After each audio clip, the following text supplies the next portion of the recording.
It is in gear right now. And it's mostly adjusted properly, but blip the throttle a little bit and it wants to go.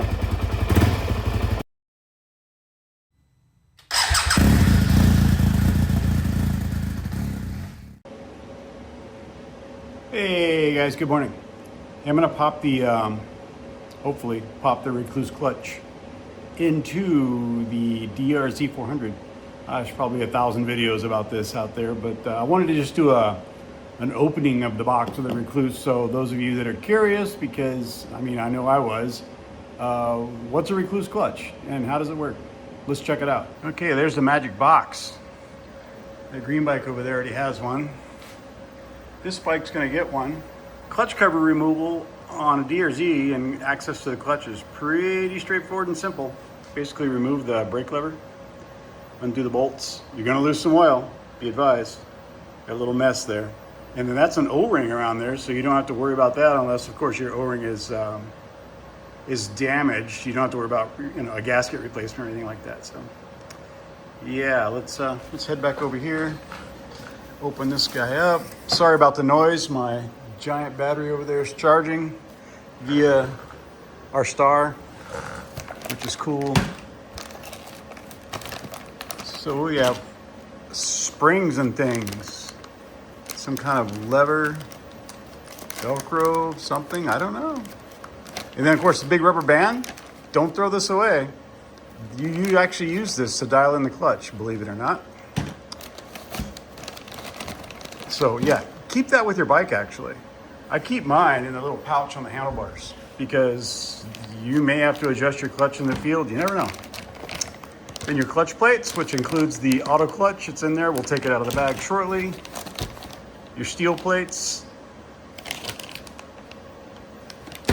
And a lot of instructions. Let's, I know you guys are mostly probably curious about the actual Rekluse itself, so let's pop it out. All right, we got the main piece out. This is the heart of your Rekluse auto clutch. You see this section here? That's a weight.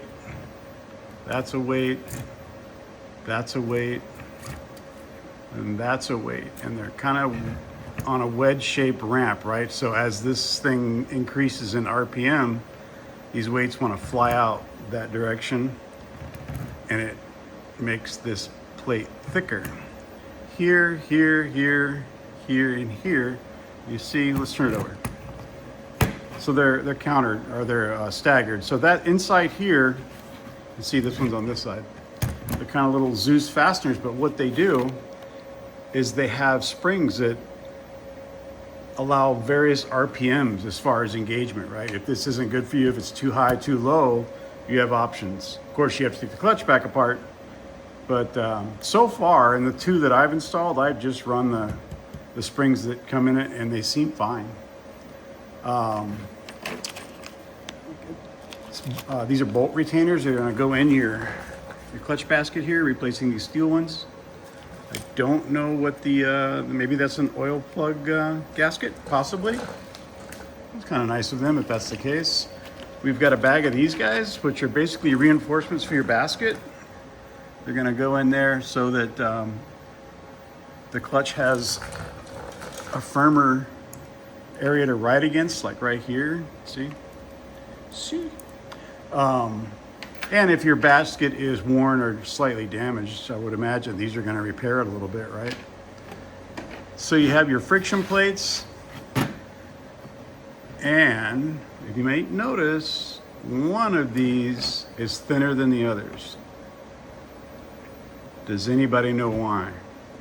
Has to do with clutch chatter. Happens in all clutches, but motorcycles have come up with a clever little design to try to reduce that. There's a name for that. First person that puts it in the comments, you get a thumbs up. Steel plates are steel plates, nothing fancy there. I'm sure these springs that come with the kit are much stiffer than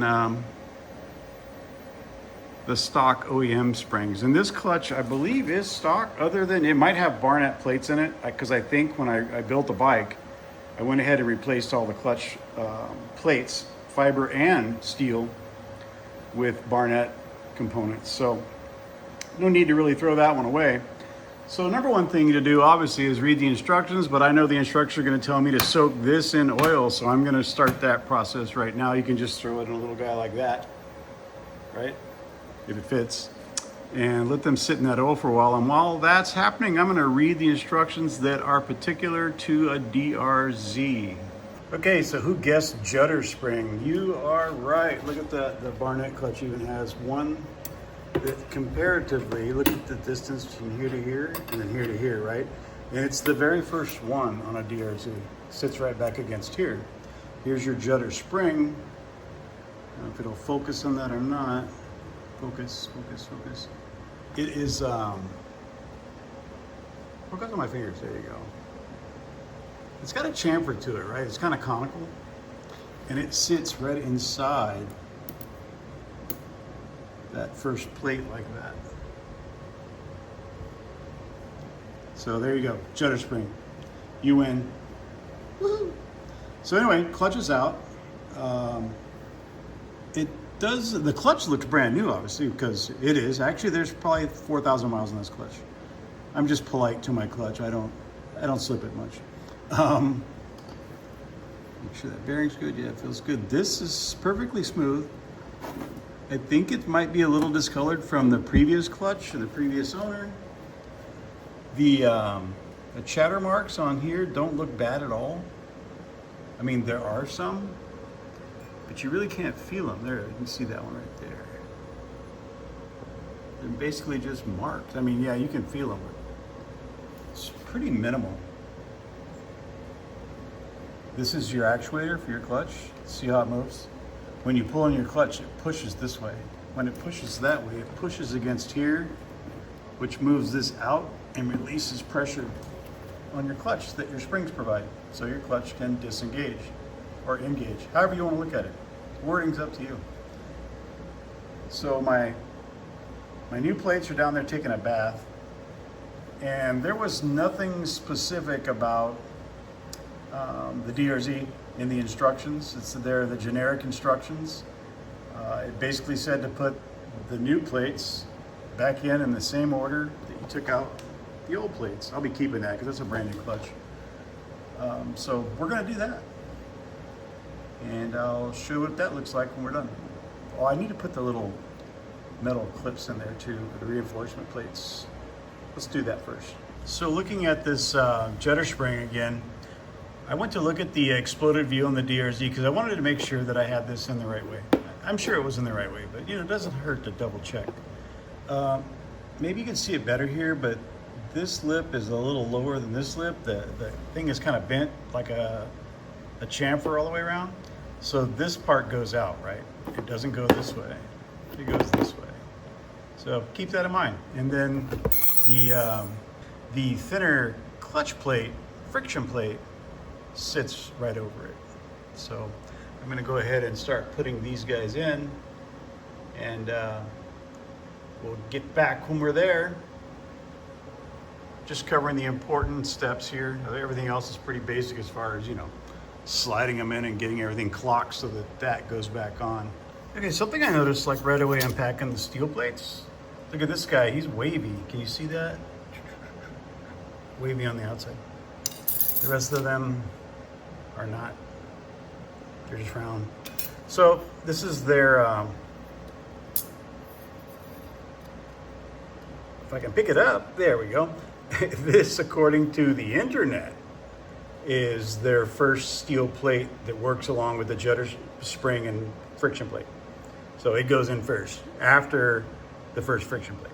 So there we go. There's a difference I found. None of my Barnett clutches had that. I don't know, different, but oh well.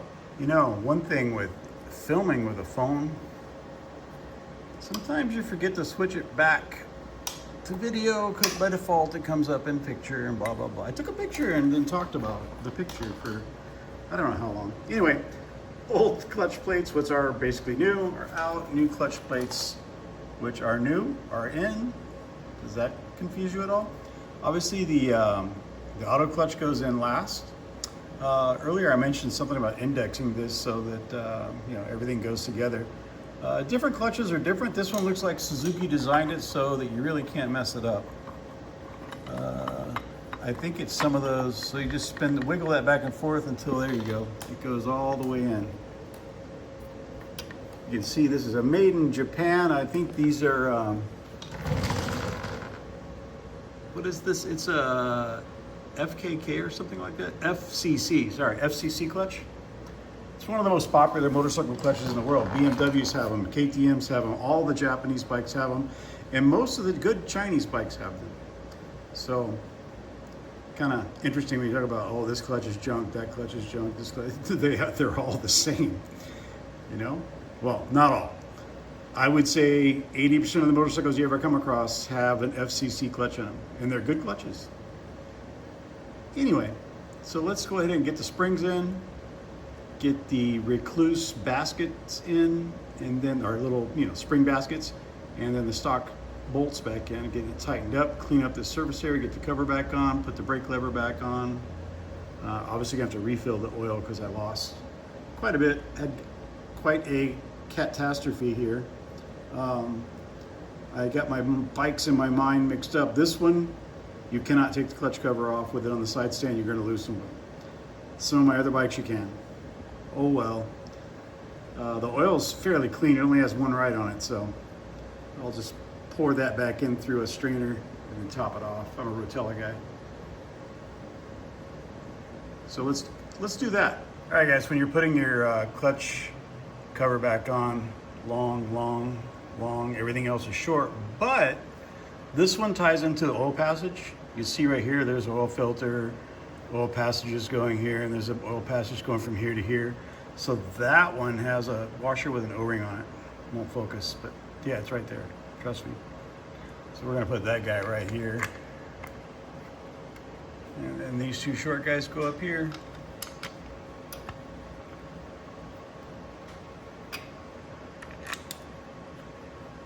Would help if I showed you what I was doing, eh?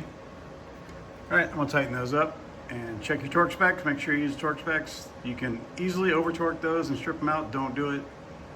Don't do it. Okay, the instructions say to adjust this all the way in and then adjust the cable down below so that there's no play. Not tight, but no play. So you can see I got quite a bit of play because that's just how I roll. So I've got quite a bit of adjustment to do down below. So let's get this moved in.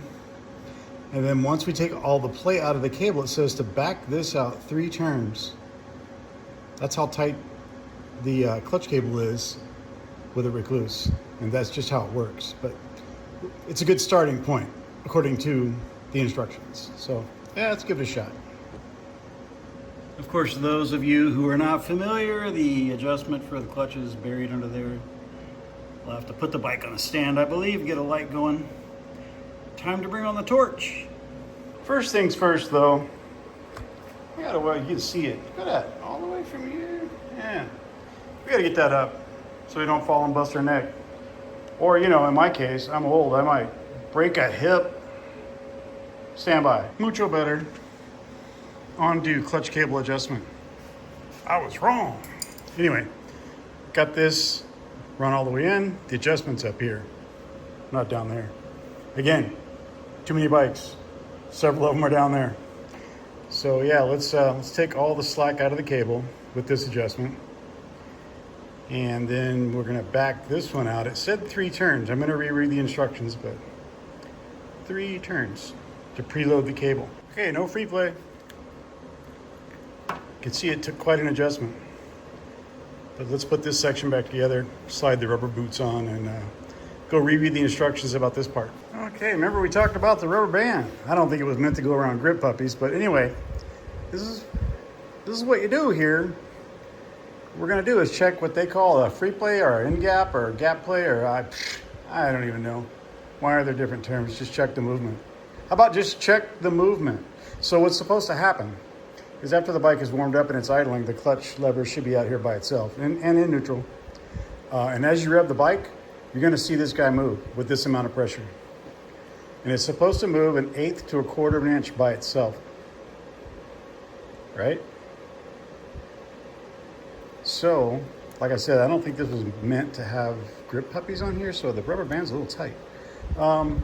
So I got to take the bike outside, warm it up, and then see what we have for movement here. If it, let's see, what was it? If it doesn't move enough, you got to loosen the cable. If it moves too much, tighten the cable. I believe that's right. Let's go look.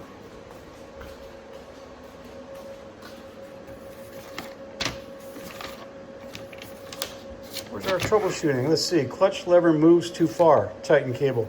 Clutch lever moves slightly or does not move at all. Loosen the cable. I might have been backwards. But anyway, that's the real instructions. So let's go warm up the bike and see what it does. I can't really show you the rubber band trick. It'll take 3 hands. One over there, one over here, and one to hold the camera. But it is in gear right now.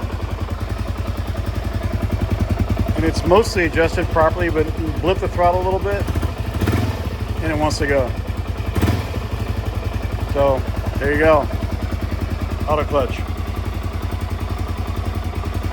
Test ride time.